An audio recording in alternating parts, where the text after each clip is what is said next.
Paul's letter to the Galatians. It was written to a number of churches in the region of Galatia where Paul had traveled on one of his missionary journeys. You can read the stories in the book of Acts. He wrote this important letter from a place of deep passion and frustration. Here's the backstory.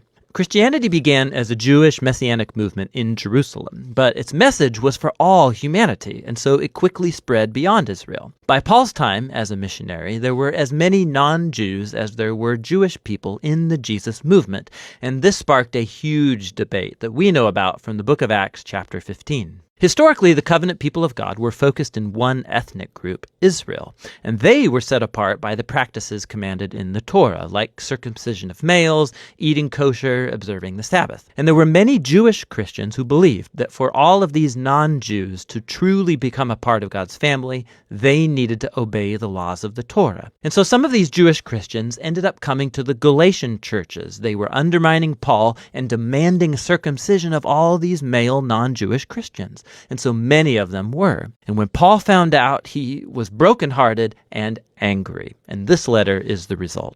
He first challenges the Galatians with his summary of the gospel message about the crucified Messiah. He then argues that this gospel is what creates the new multi-ethnic family of Jesus and Abraham.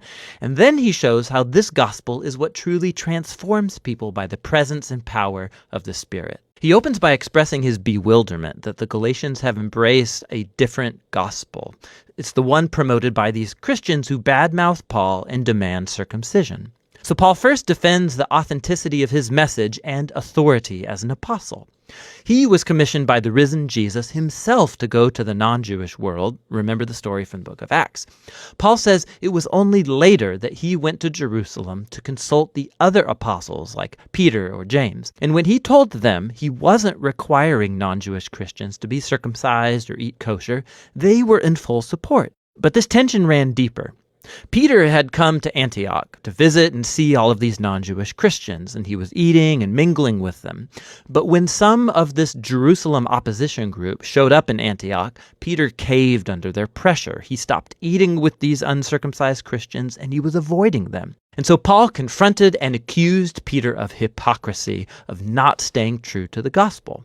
For Paul, demanding these new Christians to become circumcised and Torah observant, it's wrong-headed for all kinds of reasons. First of all, because it's a betrayal of the gospel. Or in his words, people are not justified by the works of the Torah, but rather by the faith of Jesus the Messiah. And we have faith in the Messiah Jesus. To be justified, or literally to be declared righteous, it's a rich Old Testament term for Paul. It's when God declares that someone is in a right relationship with him.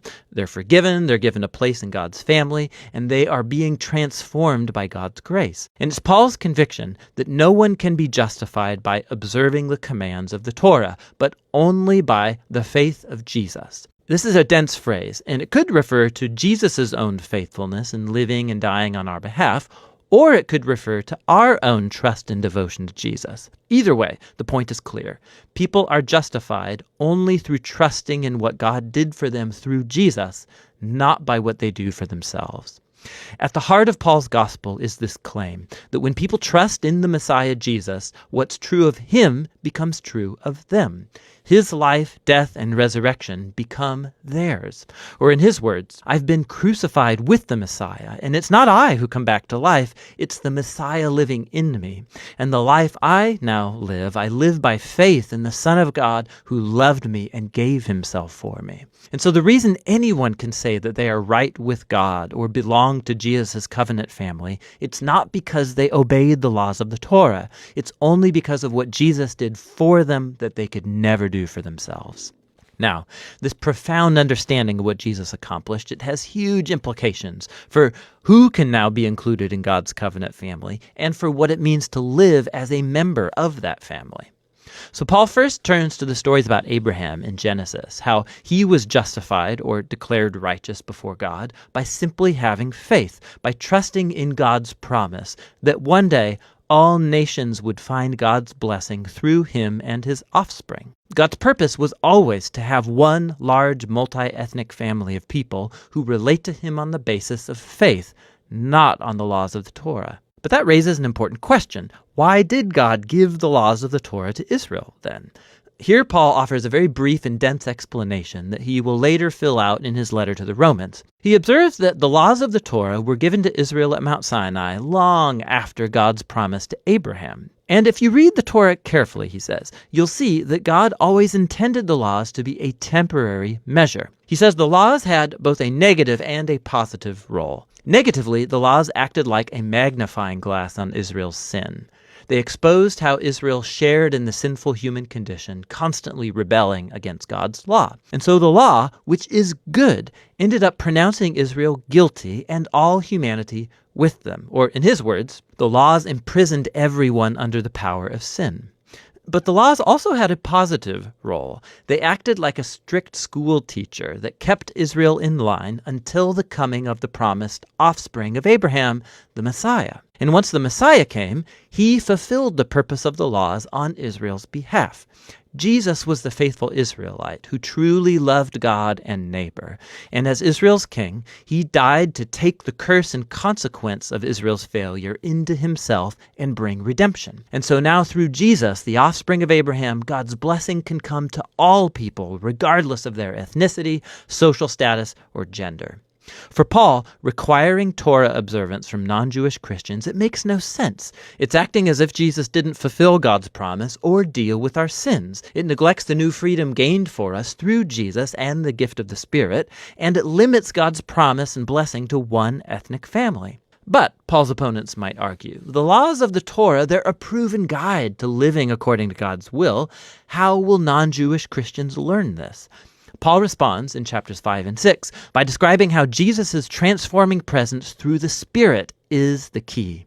The laws of the Torah are good. They're wise, Paul says. In fact, they can all be summarized, as Jesus did, in the command to love your neighbor as yourself. But the laws, good as they are, they did not give Israel the power to obey them. In contrast, the good news is that Jesus did fulfill the laws on our behalf, and now he lives in us through the Spirit, making his people into new humans who fulfill the law by loving others. So Paul goes on to contrast this old and new humanity. The habits of the old humanity are obvious. These are behaviors that dehumanize people, they destroy relationships and whole communities. And while the laws of the Torah prohibited these behaviors, Jesus actually put them to death on the cross. So when a person trusts in Jesus and lives in dependence on the Spirit, his life becomes theirs and produces what Paul calls the fruit of the Spirit. This is Jesus' way of life that he wants to reproduce in his family so that they become people of love, joy, peace, patience, kindness, goodness, faithfulness, gentleness, and self-control. But this fruit isn't automatic, Paul says. It requires cultivation, just like real fruit. Or in his words, if we live by the Spirit, we have to keep in step with the Spirit. This requires intentionality.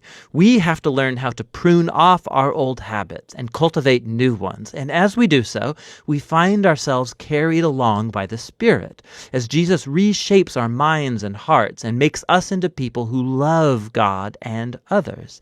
And in this way, Jesus' people fulfill what Paul calls the Torah of the Messiah. In the end, Paul concludes, this requirement for Christians to become Torah observant or be circumcised, it's an adventure in missing the point. What really matters is God's new creation, this new multi-ethnic family of the Messiah, people full of faith in Jesus who are learning to love God and others in the power of the Spirit. And that's what the letter to the Galatians is all about.